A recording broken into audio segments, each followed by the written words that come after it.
वंदे मातरम। युवा साथियों, विशेषकर ऐसे युवा साथी जो सामाजिक न्याय और अधिकारिता विभाग के विभिन्न छात्रावासों और आवासीय विद्यालयों में प्रवेश पाना चाहते हैं, उनके लिए महत्वपूर्ण अपडेट है। प्रेस विज्ञप्ति जारी की गई है जिसमें लिखा हुआ है कि सामाजिक न्याय और अधिकारिता विभाग के अंतर्गत जो भी छात्रावास या आवासीय विद्यालय है उनमें प्रवेश की प्रक्रिया है वो ऑनलाइन आवेदन है वो शुरू होंगे। किस प्रकार से फॉर्म भरे जाएंगे, कब तक फॉर्म भरे जाएंगे और क्या क्या पात्रता वगैरह होगी, सारी जानकारी मैं इस वीडियो में दूंगा। तो आइए शुरू करते हैं। सबसे पहले देखेंगे तो सामाजिक न्याय और अधिकारिता विभाग द्वारा संचालित विद्यालय या महाविद्यालय, स्तरीय राजकीय व अनुदानित छात्रावासों व आवासीय विद्यालयों में वर्ष 2023-24 के लिए 23 मई 2023 से ऑनलाइन प्रवेश प्रक्रिया प्रारंभ की जा रही है। यानी इसके जो फॉर्म या ऑनलाइन जो प्रोसेस है वो 23 मई से शुरू हो जाएगा, यानी 4-5 दिन के बाद में। और इस संबंध में विभाग द्वारा ऑनलाइन आवेदन प्रस्तुत किए जाने की व्यवस्था लागू है। छात्रावास और आवासीय विद्यालय और अन्य सामान्य दिशा निर्देश का जो भी अवलोकन है वो http://sje.rajasthan.gov.in यानी जो सामाजिक न्याय अधिकारिता विभाग की जो वेबसाइट है उस पर आप डिटेल में जान सकते हैं। आवेदन की क्या प्रक्रिया रहेगी, तो सबसे पहले विभागीय छात्रावासों में प्रवेश हेतु ऑनलाइन आवेदन है एसएसओ के माध्यम से होंगे, यानी आपकी एसएसओ आईडी है उसमें से आपको लॉगिन करना पड़ेगा और इसमें नवीन प्रवेश पोर्टल है SJMS, उसके माध्यम से आमंत्रित किए जाएंगे। और एक विद्यार्थी आवेदन पत्र में अधिकतम 3 छात्रावासों या आवासीय विद्यालयों का चयन ऑनलाइन कर सकेगा, यानी जो आपकी चॉइस होगी वो 3 विद्यालयों की हो सकती है अधिकतम।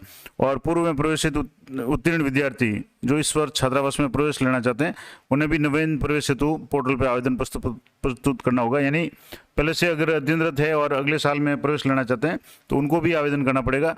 अब कुछ पात्रता क्या है, क्या क्या शर्तें हैं, कौन कौन भाग ले सकता है, तो इसके लिए सबसे पहली शर्त है कि राजस्थान का मूल निवासी होना आवश्यक है, पहला, यानी उसके पास में राजस्थान का बोनाफाइड मूल निवास होना जरूरी है। दूसरा, आवासीय विद्यालय और विद्यालय स्तरीय छात्रावासों में प्रवेश के लिए कक्षा 6 से 12 तक अध्ययनरत छात्र छात्राओं को प्रवेश दे है, यानी कक्षा 6 से लेकर के 12वीं तक वो अध्ययनरत होना चाहिए, उन्हीं को प्रवेश मिलेगा। और विद्यालय स्तरीय बालिका छात्रावासों में स्वीकृत क्षमता के अनुरूप स्थान रिक्त रहने पे, यानी कि अगर बालिका छात्रावास है और उसमें अगर स्वीकृत क्षमता है उससे अगर पोस्ट खाली रह जाती है तो महाविद्यालय स्तरीय छात्राओं को प्राथमिकता दी जाएगी। तो उनमें 12वीं से आगे यानी कॉलेज जो अध्ययनरत बालिकाएं हैं या छात्राएं हैं उनको प्राथमिकता दी जाएगी। और इसके पश्चात भी अगर रिक्त स्थान रहते हैं तो JEE, NEET, CLAT, RS, IS प्रतियोगिता परीक्षाओं में सम्मिलित होने के तो कोचिंग संस्थाओं में जो भी अध्ययनरत छात्र छात्राएं हैं उनको सम्यक दस्तावेजी साक्ष्य प्रस्तुत करने पर एक सत्र के लिए उनको प्रवेश दिया जा सकेगा। ये सारी बातें, अगर पोस्ट जो भी स्वीकृत पद है वो अगर रिक्त रह जाते हैं छात्राओं से तो अन्य कंपटीशन की तैयारी करने वाले और कॉलेज की जो भी स्टूडेंट्स है, गर्ल्स है, उनको प्रवेश दिया जा सकेगा। इस तरह से महाविद्यालय स्तरीय बालिका छात्रावासों में स्वीकृत क्षमता के अनुरूप स्थान रिक्त रहने पर जेई, नीट, क्लेट, IS और प्रतियोगिता परीक्षाओं में शामिल होने हेतु कोचिंग संस्थाओं में जो भी अध्ययनरत छात्राएं हैं उनको भी जो भी दस्तावेज अगर प्रस्तुत करेंगे तो 1 वर्ष के लिए या 1 सत्र के लिए उनको प्रवेश दिया जा सकेगा। अगला, छात्र छात्रा का चरित्र प्रमाण पत्र विद्यालय के प्रधानाध्यापक या प्रधानाचार्य द्वारा प्रमाणित होना आवश्यक है, यानी करेक्टर सर्टिफिकेट है वो देना पड़ेगा। इसके अलावा छात्रावास प्रवेश हेतु प्रथम वरीयता संबंधित वर्ग के BPL परिवार के छात्र छात्राओं को दी जाएगी, यानी BPL स्टूडेंट जो भी है उनको प्राथमिकता दी जाएगी। और गत वर्ष प्रवेश हेतु गत कक्षा में कम से कम 40% या इससे अधिक अंक होने चाहिए, यानी मिनिमम जो क्राइटेरिया वो 40% का है। और छात्र छात्रा के परिवार की वार्षिक आय 8 लाख से अधिक नहीं हो। और जिन छात्र छात्राओं के माता पिता राज्य सरकार के कर्मचारी है, ये विशेष रूप से आप एक बार गौर कर लें कि अगर किसी स्टूडेंट के माता पिता राज्य कर्मचारी है और लेवल 11 तक यानी अधिकतम 8 लाख रुपए वार्षिक वेतन प्राप्त कर रहे हैं तो वे भी विभागीय छात्रावासों और आवासीय विद्यालयों में प्रवेश हेतु पात्र होंगे। ये कई बार पूछा भी जाता है कि अगर कोई कर्मचारी है उनके बच्चे इनमें भाग ले पाएंगे या नहीं, तो अगर लेवल 11 तक है और 8 लाख तक वार्षिक आय है तो अपना जो भी आय प्रमाण पत्र देंगे तो उन्हें भी इसमें शामिल किया जा सकेगा। प्रवेश हेतु जो आवश्यक दस्तावेज कौन कौन से होंगे, तो ऑनलाइन जो प्रवेश पोर्टल है वो दिनांक उस पर आवेदन है वो एक तो जन आधार कार्ड के माध्यम से होगा, तो सबसे पहले आपको जन आधार है वो तैयार रखना है। और अगर आपके जन आधार और जो स्कूल रिकॉर्ड्स के नाम वगैरह स्पेलिंग में कोई फ़र्क है तो आप अपना जन आधार और आधार जो भी है वो आप तुरंत अपडेट कराएं, क्योंकि ये हर कंपटीशन में या हर किसी फॉर्म में ज़रूरी है। जन आधार पोर्टल पर उपलब्ध आवेदक की सूचना को प्रामाणिक माना जाएगा। आवेदन पत्र हेतु वांछित दस्तावेज जैसे आधार है, बैंक विवरण है, जाति प्रमाण पत्र, मूल निवास प्रमाण पत्र, आय का स्व घोषणा पत्र, आय विवरण या विशेष श्रेणी के अंतर्गत अगर माता पिता है तो उनका मृत्यु प्रमाण पत्र, विशेष योगी जन का अगर है तो उनका सर्टिफिकेट है, बीपीएल, स्टेट बीपीएल, अंत्योदय आदि अगर है तो उसका विवरण जन आधार या राजी वॉल्ट या डिजी लॉकर या दस्तावेज जारीकर्ता एजेंसी द्वारा संधारित वेब सर्विस से प्राप्त कर स्वतः सत्यापित होंगे। यानी जो भी डॉक्यूमेंट ऑनलाइन है वो ऑटोमेटिक सत्यापित हो जाएंगे, खास करके डिजी लॉकर में या राजी वॉल्ट में। वो इसके लिए विद्यार्थी को प्रत्यक्ष से किसी प्रकार के दस्तावेज अपलोड करने की आवश्यकता नहीं है।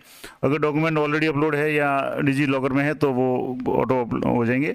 इसके अलावा माता पिता का मृत्यु प्रमाण पत्र केवल अनाथ बालक बालिकाओं के मामले में, और अगर कोई विधवा है तो उसका जो पति या पति का मृत्यु का प्रमाण पत्र, कोई विधवा महिला है उसके बालक बालिकाओं के लिए पति का मृत्यु प्रमाण पत्र है वो भी आवश्यक होगा।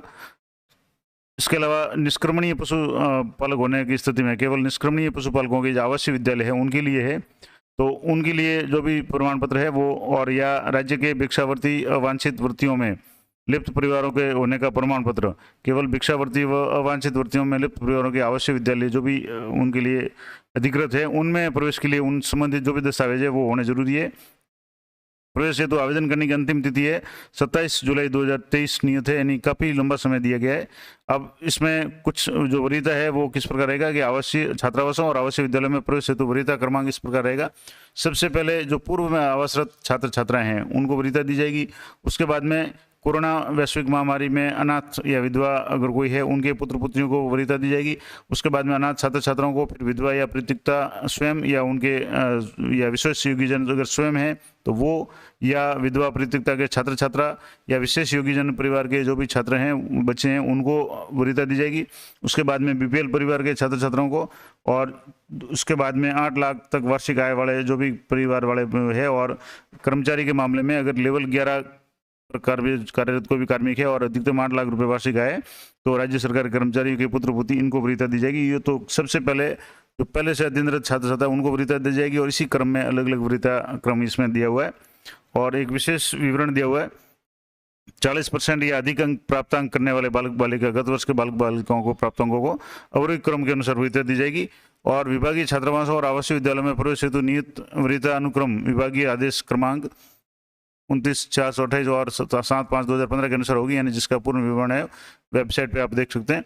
अब कुछ इंपॉर्टेंट जो नियम है या कुछ और भी विशेष बातें हैं वो मैं आपको एक बार और बता देता हूँ।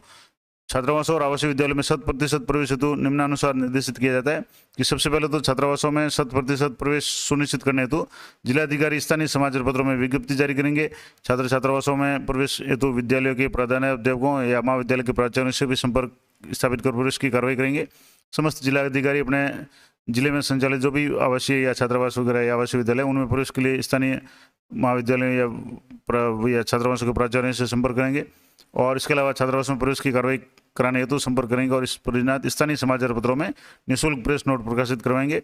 इसमें सामाजिक स्थानीय जनप्रतिनिधियों, प्रशासनिक अधिकारियों, सामाजिक कार्यकर्ताओं का भी सहयोग लेंगे। और विभागीय छात्रावासों और आवासीय विद्यालय में विद्यार्थियों के प्रवेश की सूचियां निम्न तिथियों के अनुसार, यानी टाइम शेड्यूल क्या रहेगा, तो प्रथम जो सूची है वो 26 जून 2023 को प्रथम वरीयता सूची छात्रावास अधीक्षकों द्वारा जारी की जाएगी। यानी 26 या 28, जो ये थोड़ा सा प्रिंटिंग मिस्टेक है, 26 जून होगा शायद, तो इसको आप विशेष ध्यान रखें। यानी जो फॉर्म शुरू होते ही अगर आप इसमें फॉर्म भरना चाहते हैं तो तुरंत फॉर्म भर दें।